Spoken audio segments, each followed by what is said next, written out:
sociología como disciplina no es antigua, es contemporánea, aparece en el siglo XX. En los inicios del siglo XX aparece esta disciplina. Pero los griegos sí hablaban de lo valioso. Por eso, ¿qué cosa es lo que estudia la arqueología? Va a reflexionar sobre el valor.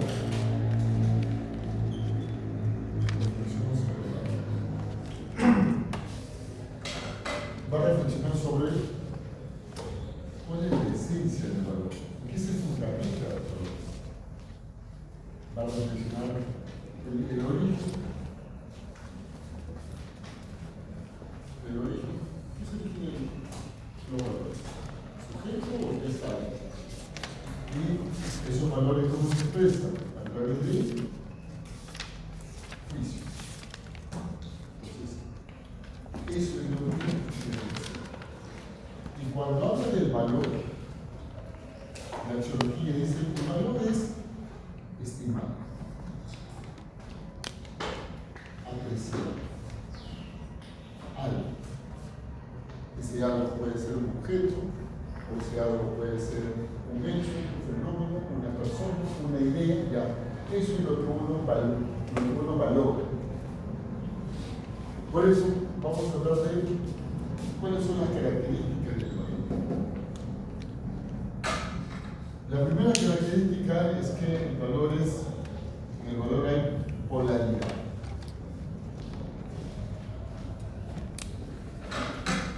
¿Qué quiere decir polaridad? Es que todo valor siempre va a tener su antivalor, o sea, su opuesto. Un acto puede ser bueno para una persona, pero ese mismo acto puede ser malo para otra persona. Entonces siempre lo vemos en esa oposición. Una persona es honesta, lo bonito, lo feo, lo útil, lo inútil, y siempre el valor se manifiesta en contrario. La otra característica es el grado. Cuando hablamos de grado, hablamos de intensidad. Cuando se aprecia, no lo apreciamos siempre de la misma manera,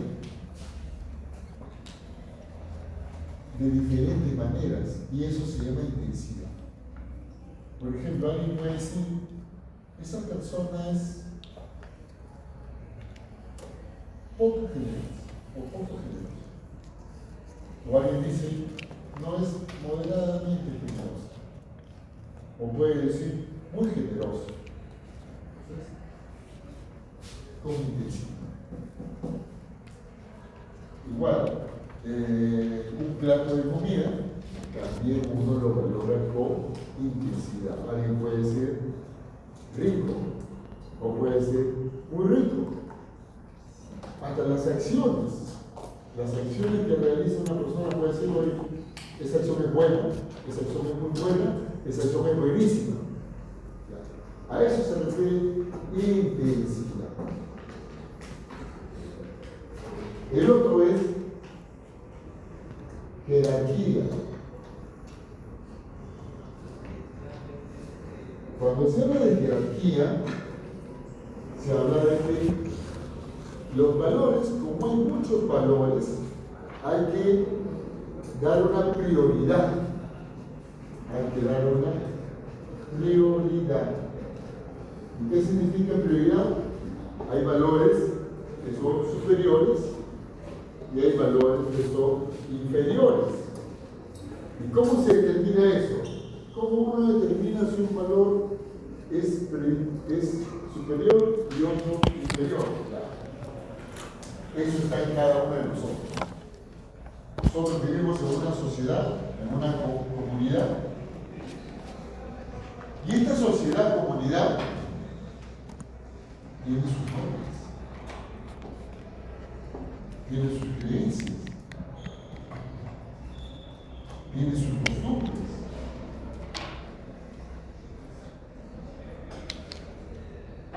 función de eso es que la persona decide qué cosa es valor superior y qué cosa es un valor inferior.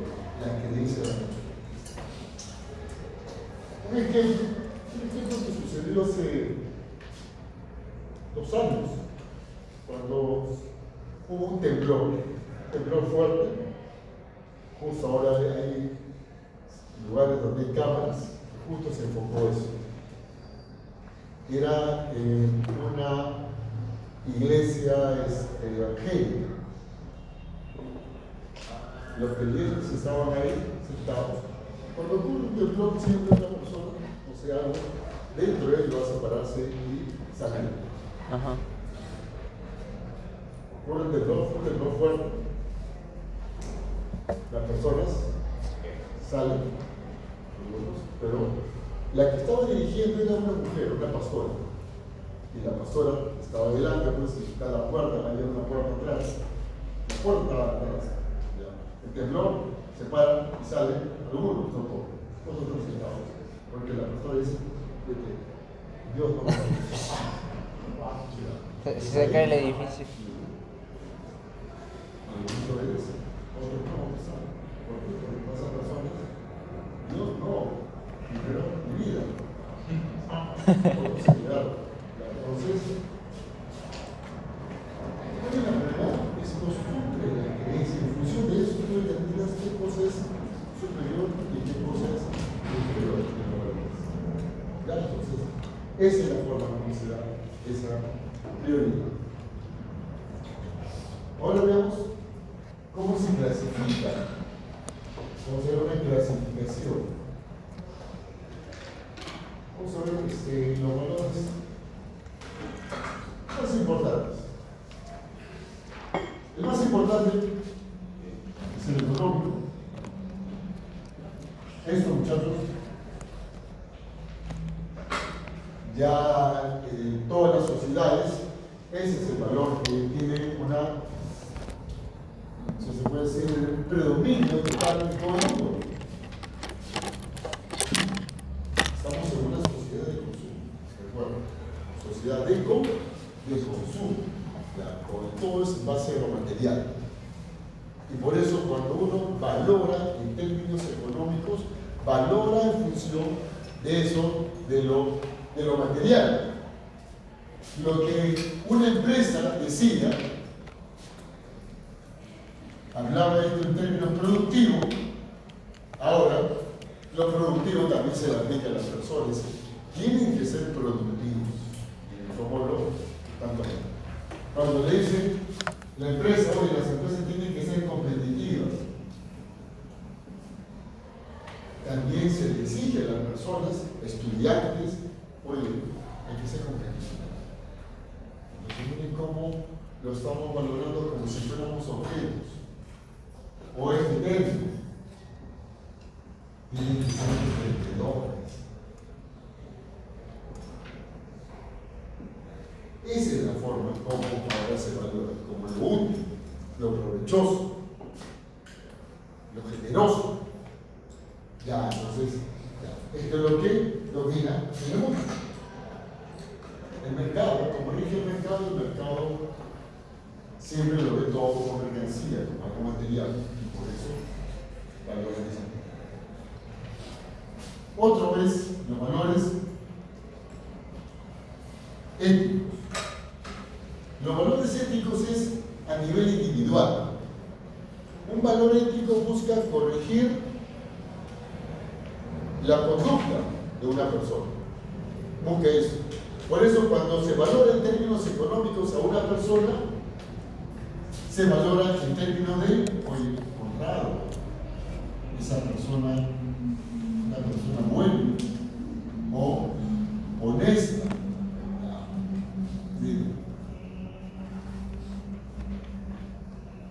Eso es como se valora. Generalmente siempre valoramos de esa persona. Oye, las acciones que realiza Pedro son buenas. Sus acciones. Otros son los valores sociales. Acá, los valores sociales es el accionar de las personas, pero de manera grupal. Valoramos el accionar, sus acciones, pero en grupo. Hay que tener en cuenta la diferencia. Un valor ético es valorar a una persona. Los valores sociales valoran el comportamiento de un grupo de personas. ¿Y cómo se valora a un grupo de personas? Pues son solidarios.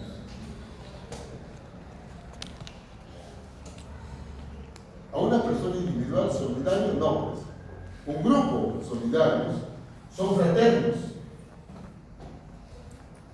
Decir a una persona fraterna es el grupo. Son cooperativos. Esta es la manera como se valora al grupo de personas. O igualitarios. Ya, esa era la forma de grupal e individual. Otro valor importante son los valores, se puede decir, religiosos.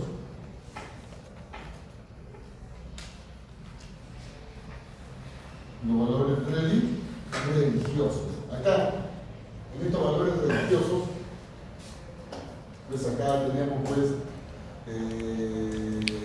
algunas personas lo sagrado, puede ser lo santo, Lo divino.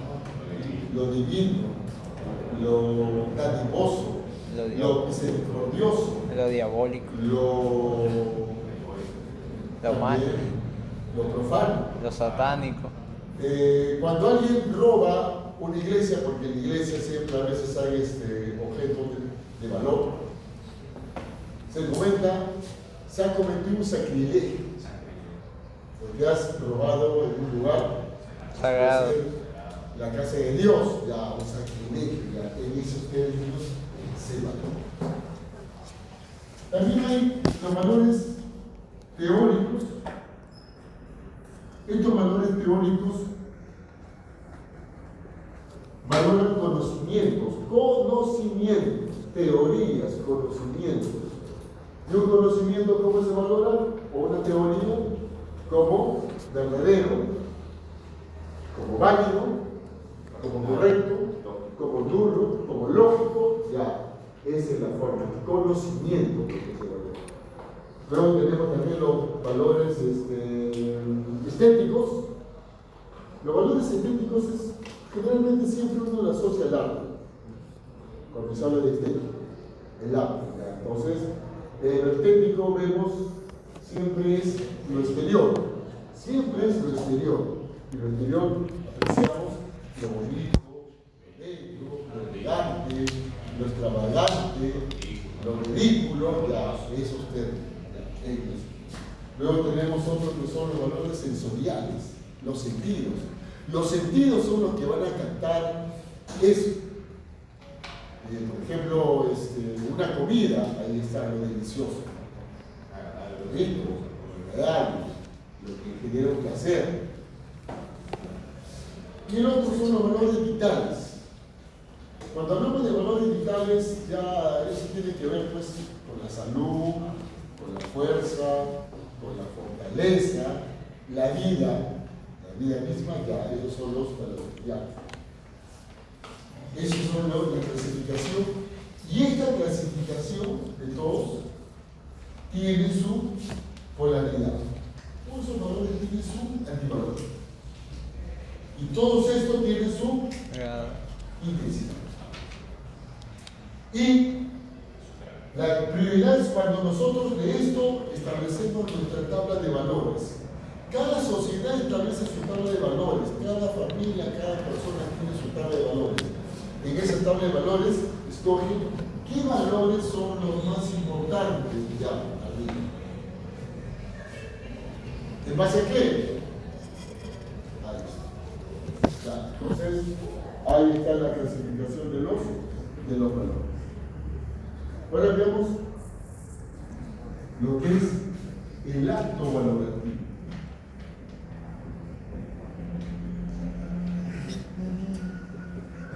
Cuando hablamos del acto valorativo es la acción, donde siempre hay un sujeto y hay un objeto. un sujeto. Él es el que va a valorar y o este sujeto es el que, si se puede decir, va a apreciar un valor o, si se puede decir, atribuir un valor, o el sujeto va a descubrir o captar un valor. Hace los dos. Las dos situaciones. O tú pones el valor o captas el valor acá en el objeto. Entonces, por eso el acto valorativo es una relación. Una relación. Cuando vas a apreciar o descubrir en el objeto algo para que puedas valorar, tú lo que vas a ver de ese objeto es una cualidad. Es la cualidad la que vas a valorar de ese objeto. Es la cualidad, lo que te llama la atención. Uy, ese objeto tiene algo. Y eso es lo que uno pone valor o dice tiene valor. Ya, esa cualidad. Y el sujeto lo hace a través de un juicio. A través de un juicio. Ahora, cuando realiza el acto valorativo, la persona puede ser consciente. O sea, se da cuenta de lo que está haciendo, se da cuenta que está apreciando algo, o también puede darse una situación de inconsciente. De repente estás efecto bajo narcóticos y también realizas una estimación sin darse cuenta. En un estado de conciencia o inconsciencia. Vale. Ahora, el sujeto realiza un acto valorativo en función de esto. Creencias, costumbres. Parece que es parte de nosotros, parece que es una forma de ser de nosotros, de siempre valorar. Siempre cuando caminamos, vemos a alguien, cuando vemos sobre todo a una persona, con nuestra vista nada más, lo miramos de pies a cabeza rápidamente, y eso ya es valorar. Lamentablemente es así. Tú le miras a la persona y ya esa es una valoración. Lo normal es mirarse a los ojos, nada, no, primero lo miras. Sí, ya. Parece que está en conformes. Constantemente valoramos. Estamos sabiendo cualquier cosa siempre, ya. En base a eso. Y esa valoración es importante ¿para qué? Porque en base a esa valoración tomamos una decisión. Si vemos que la persona, oye, me agrada, lo vi, me agrada, ya, entonces de ahí decido algo. Ya. Eso, en base a eso. Ya, entonces, a esto llamamos el acto, valora y. Ahora, el otro punto es sobre juicios. Hay dos tipos de juicios. Ser y valor. ¿Sí? Ser y valor. Vamos en los juicios de ser, ¿ya? Y los juicios de valor. En los juicios de ser, este primero, está el sujeto, pero el sujeto está realizando un acto contemplativo. ¿Qué quiere decir un acto contemplativo? Que el sujeto está observando, va a observar y va a describir.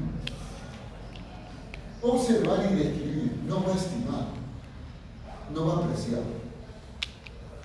Su conciencia no va a ser una conciencia positiva o negativa, sino va a ser una conciencia neutral. ¿Por qué neutral? Porque cuando uno valora, lo hace de manera positiva o negativa. Pero acá, no. Mi conciencia es neutral, no aprecio. Puedo decir acá, ¿qué cosa puedo decir ya? Rosario es santo.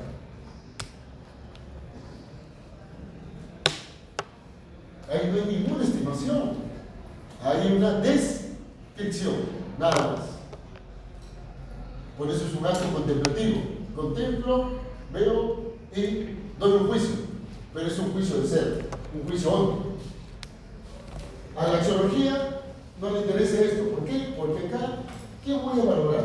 ¿Qué voy a reflexionar? Si es una descripción. Entonces, por eso lo que le interesa a la axiología es los juicios de valor. Ahora, el sujeto tiene un acto valorativo y tiene una conciencia, pero no una conciencia neutral, sino una conciencia valorativa. Entonces, ahora sí, él se aprecia de forma positiva o negativa. Él puede decir, Rosario es bella. Ahí está su apreciación. Y por eso a la filosofía estos juicios se le interesan, porque ahora va a decir, oye, ¿en qué te fundamentas para decir que es bella? ¿Tú lo has puesto en término de ella o lo que ella está en ella? O tú le pones ya. Por eso esto implica reflexión. Y esto es lo que vamos a ver ahora, en qué se fundamentan estos juicios.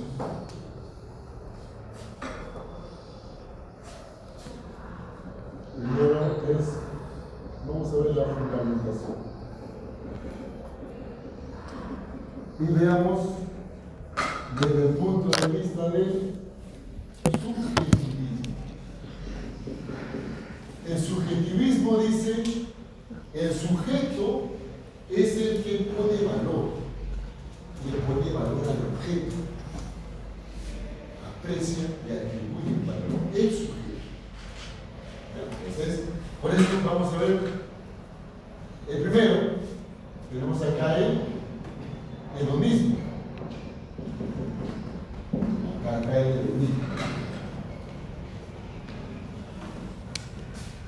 El hedonismo viene del término griego hedoné, que significa goce. Posteriormente fue reemplazado o se utilizó más bien el término placer. El exponente, Epicuro de Samos. Epicuro de Samos. Para el Epicuro, lo valioso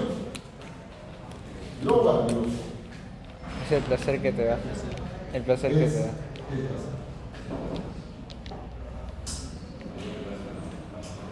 Él dice, el placer es lo que ese es el fin del hombre. El fin del hombre es buscar el placer y evitar todo aquello que le ocasione dolor físico y perturbación del alma. ¿Por qué decía eso Epicuro? Porque el hombre tiene que estar en una situación de ataraxia, o sea, tranquilidad. Ataraxia significa tranquilidad. Si estás tranquilo, sereno, no tienes ningún dolor físico, ninguna perturbación en tu alma, no estás triste, nada, estás alegre, entonces vas a tener placer. Y si tienes placer, llegas allá felicidad. Pero para que llegues a la felicidad es necesario. Pero eso. Y ahora, como los placeres son bien amplios, el Epicuro va a decir, tienen que ser aquellos placeres naturales y necesarios. Eso, naturales y necesarios. Si el cuerpo te pide algo, si es algo natural y necesario, dale. Si tiene hambre, tienes que hacer eso, tienes que comer, dale. Entonces, por eso, ese placer hay que satisfacerlo con moderación. Moderación. Cuando uno va a un buffet, cuando va a un buffet, tú pagas por el buffet, vas a encontrar una variedad de comidas. ¿Uno va a comer todo? ¿Qué hace? Escoges Un poquito de todo. mejor. Porque no vas a comer todo. Si no dices todo, no, si no, yo escojo lo mejor. No, lo que me gusta. Si yo voy, yo escojo carnes. Todo. Entonces, ¿cómo es? Si le escoge lo mejor. Es cierto. Porque hay placer del cuerpo, el placer del alma. El placer del alma, ¿cómo lo satisfaces? Bueno, ahí lo decía, es con la reflexión.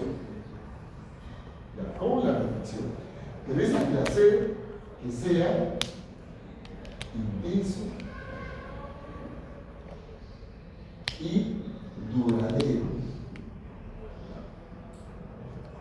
Y un ejemplo de un placer intenso y duradero decía que fue la amistad, por la que la amistad dura años. La amistad dura años. Esto es el punto de vista de Epicuro, cómo él entiende lo valioso en base al placer. Ahora veamos la otra postura, que es el eudemonismo.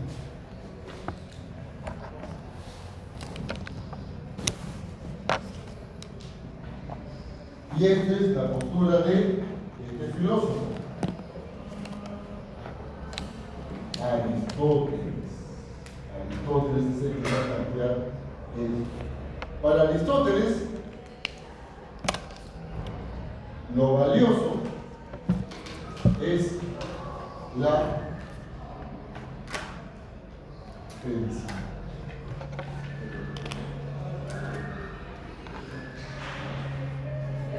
Ahí está.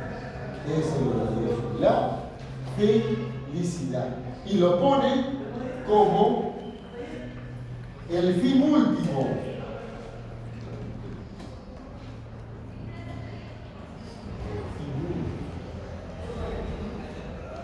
De todos los fines es el más importante. Y dice que esta felicidad tiene que ser autosuficiente. O sea, la felicidad no debe depender de nada. Porque hay personas que dicen, Aristóteles decía, hay personas que la felicidad lo ponen en función de la riqueza y de los bienes. Miren, tengo bienes, de esos bienes me da felicidad. Pero Aristóteles decía, no.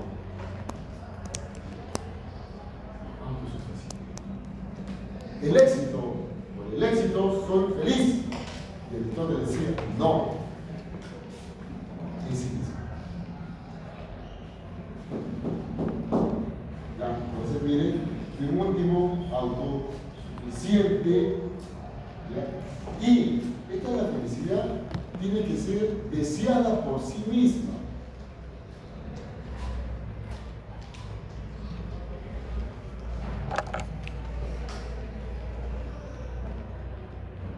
Por eso el hombre realiza actos, porque el hombre quiere llegar a la felicidad, deseada por sí mismo, no a través de algo.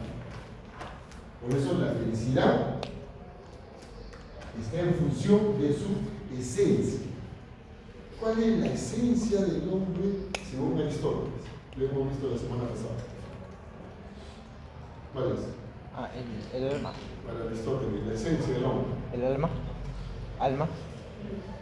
Su esencia es animal. Ah, ya sé. Racional. O sea, Racional, la felicidad está en función de tu naturaleza. ¿Y cuál es tu naturaleza? Uno. La felicidad también está en función de la virtud. Esto lo vamos a ver la próxima semana. La ética, en función de las acciones buenas. Si tú realizas acciones buenas, eres feliz. Y la felicidad también está. Acá Aristóteles va a decir: el hombre, ¿dónde vive? Para los griegos, ¿dónde viven los hombres? ¿Cómo se llama ese lugar donde viven los hombres? Polis. Y en la polis está el hombre como otros, por eso es un ser social. ¿Ya? ¿Y para qué está la polis? ¿Para qué cría la polis?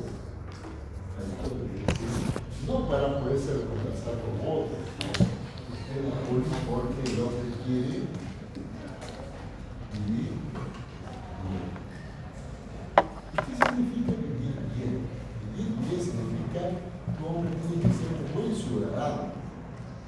Participe en tu poli. Todo lo que tu poli te exige, ya. Para eso es la poli, para vivir bien. Convivencia. Eso es que va a lograr la felicidad.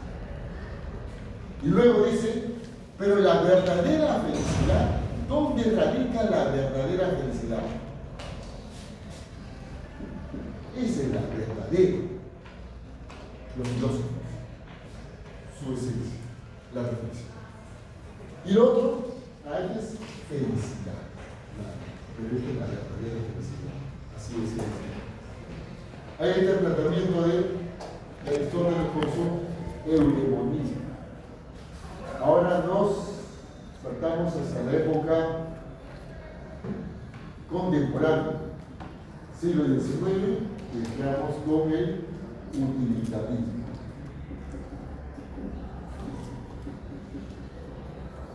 Y acá vamos a ver el filósofo inglés,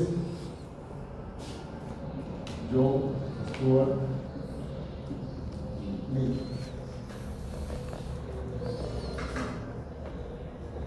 A ver, John Stuart Mill va a decir que el valor depende de la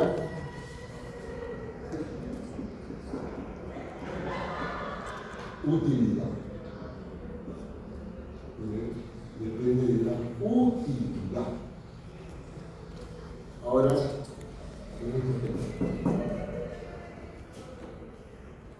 ¿cómo es eso de la utilidad? Acá, cuando ven la utilidad es en función de, hay que ver las consecuencias. ¿Qué consecuencias? Utilidad, consecuencias, porque el valor, ¿qué cosa es? Una acción. Una acción. Cuando el sujeto está acá, realiza una acción. Esto. Por eso, cuando uno realiza una acción, siempre esa acción trae consecuencias. Y estas consecuencias hay que verlo no a nivel individual, porque el hedonismo de Epicuro es individual.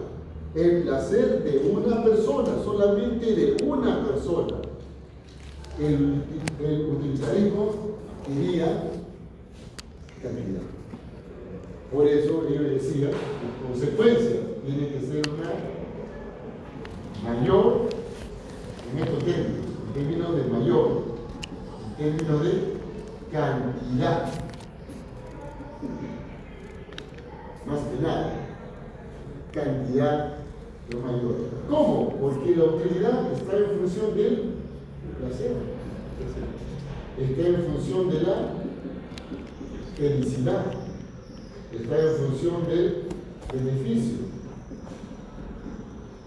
del interés. Por eso, Mill decía, una mayor felicidad para una mayor posible número de personas. ¿Ya? Entonces, acá, si un acto, una acción, me generó un beneficio, ese mismo acto va a generar beneficios para el mayor número posible de personas. No va a decir todo, sino va a decir siempre mayoría. mayoría. Ya, ellos dicen el beneficio para la mayoría. Por eso siempre, cuando se hace una ley, supuestamente la ley es para todos, pero en realidad la ley está siempre para una mayoría. Por eso la crítica que se le hace al utilitarismo es, oye, cuando tú dices mayoría y también dice el 90%, ya, mayoría. ¿Y qué pasó con ese 10%? Al utilitarismo no le interesa. Le interesa nada. Por eso se dice que el utilitarismo busca eliminar los derechos individuales. Busca el grupo. Ese es el planteamiento que se le hace. ¿Ya? Entonces, por eso puede decir, un ejemplo de sí, puede decir, oye, una mentira puede ser buena, mentir puede ser buena, siempre y cuando que la mentira genere un beneficio a la mayoría. Así lo es. Los utilitaristas son más prácticos, no son teóricos, no lo ven en el ámbito, hay que ponerlo a reflexionar, ¿será bueno o eso no? No, hazlo. Si tú lo haces, te genera beneficio, ya. Si lo hiciste, te genera un perjuicio, no lo hagas. Así que, por eso es cuantitativo. Mayor placer, mayor felicidad para un mayor número posible de personas. Es decir, el 19, ahora veamos el otro, es el emotivismo axiológico.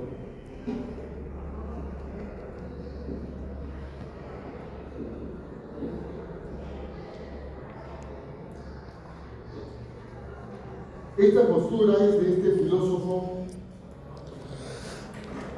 inglés, Alfred,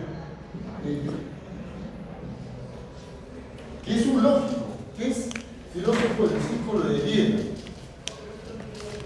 Ahora, como lógico, ¿qué hace? Analiza una proposición.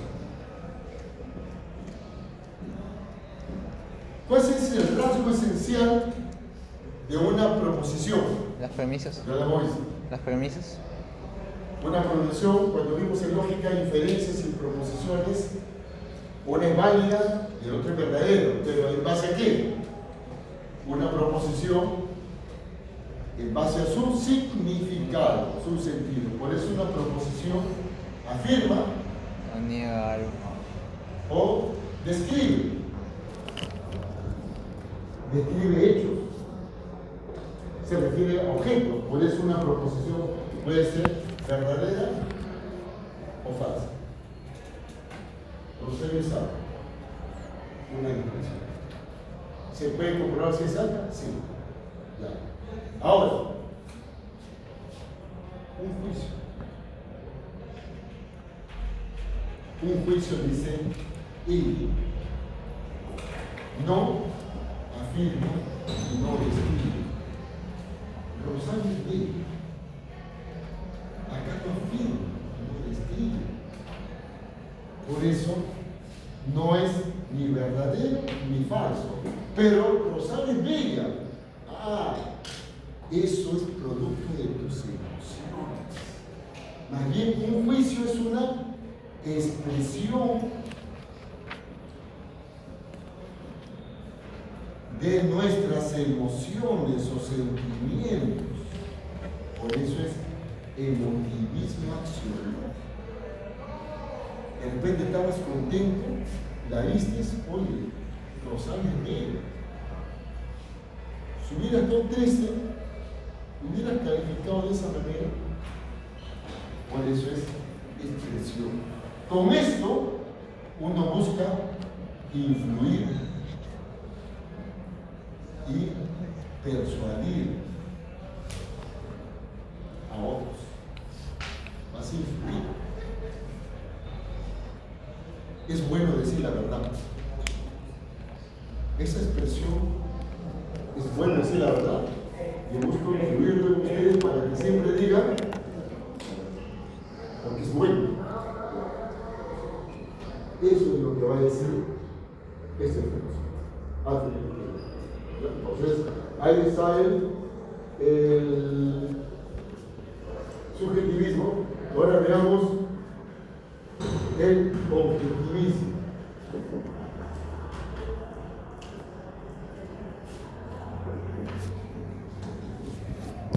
En el objetivismo es acá. El sujeto no pone valor, descubre o capta el valor. El valor ya está en el objeto, el valor ya está en la cualidad, solamente el sujeto lo capta o lo descubre, no le pone. Tenemos acá primero el naturalismo.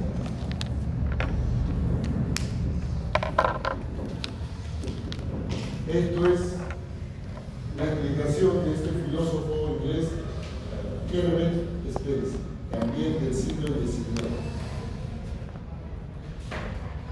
Un filósofo positivista.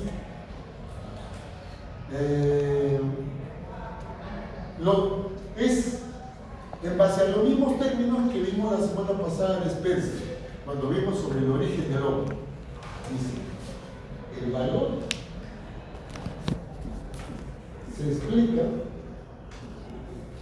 en términos de la naturaleza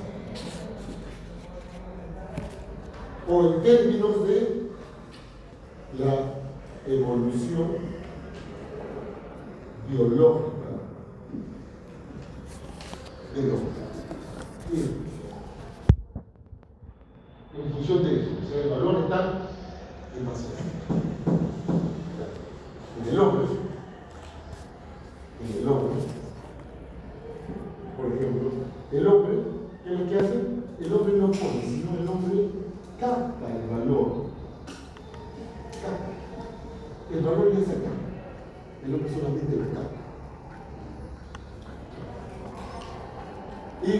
Y puede ser, y también dice que como este hombre está en una situación de evolución, el valor para Spencer no son absolutos. Como la naturaleza cambia, el valor también tiene que cambiar. Tiene que cambiar.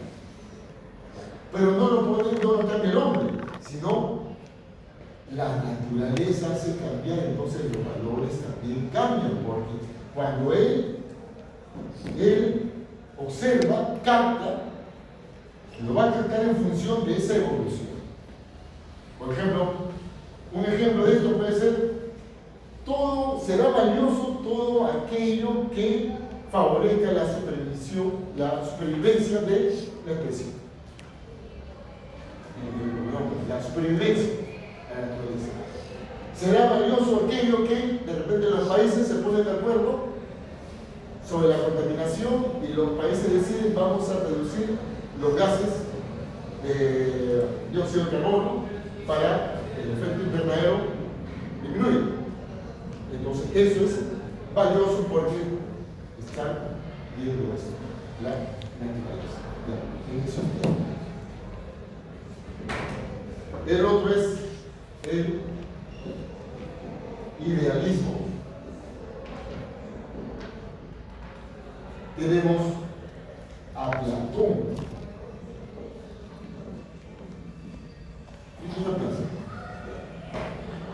Recordando su propuesta de teoría de las ideas. Entonces, acá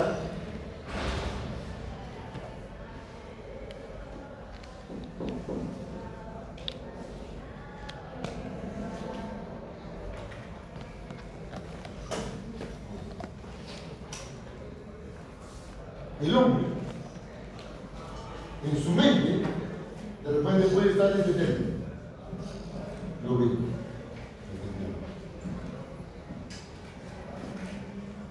En su mente está la idea de lo bello. Ahora, ¿qué dice Aristóteles? Que esta idea de lo bello, si bien nosotros lo estamos pensando, no depende de nuestra conciencia. Es independiente de la conciencia del hombre. ¿Por qué? Porque lo bello está en el mundo de las ideas. En el mundo. Ahí está lo bello. ¿Por qué? Porque las ideas es lo más real y lo más verdadero. Y lo valioso está acá. Lo valioso está en las ideas. Bello, justicia, toda idea que nosotros tengamos no viene de nosotros, sino existe en el mundo de las ideas. Ya. Por eso el valor es objetivo, no depende de nosotros.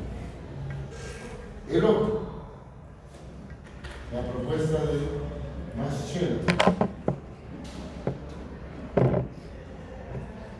¿Qué dice Scheler? Scheler dice, aquí está el sujeto. Y en la realidad está la verdad. Pero no como mundo de las ideas. Scheler no habla de mundo de las ideas, dice, en la realidad está el valor. Ya. ¿Qué es lo que hace el sujeto?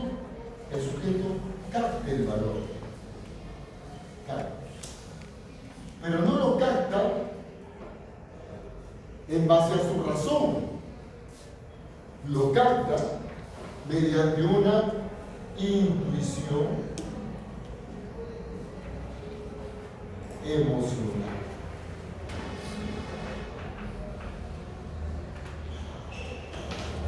Intuición emocional. Ya.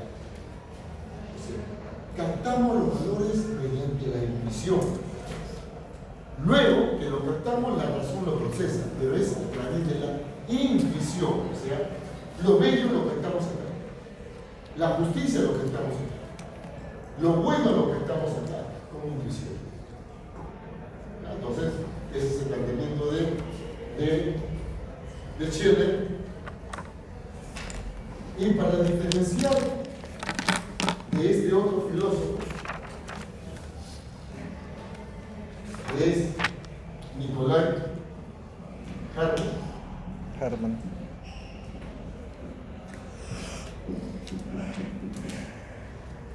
Para hacer una diferencia con él, dice, acá está el sujeto y acá está la realidad y acá están los valores.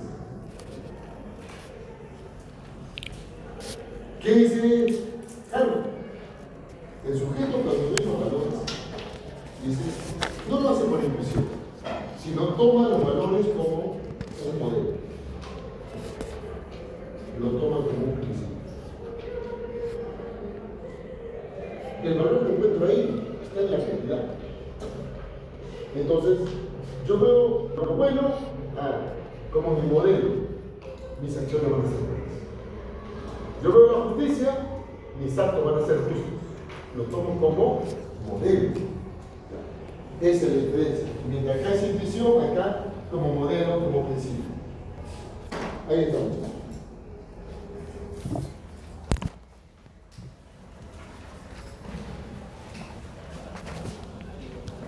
Veamos. La lectura, la C. Ejercicios 1B, 2 la C, 3 la E, 4 bueno, 5 la E, 6 la D, 7 la E y 8 la C. ¿Por qué no hay jerarquía? Hay algunos que dicen jerarquía es cuando te presentan varios valores. Pero en la pregunta 1 solamente están hablando de valores económicos. ¿Cómo vas a decir que acá hay jerarquía si es solamente valores económicos? Tienen que estar presentes otros valores para que tú digas lo económico primo. Pero solamente mencionan a lo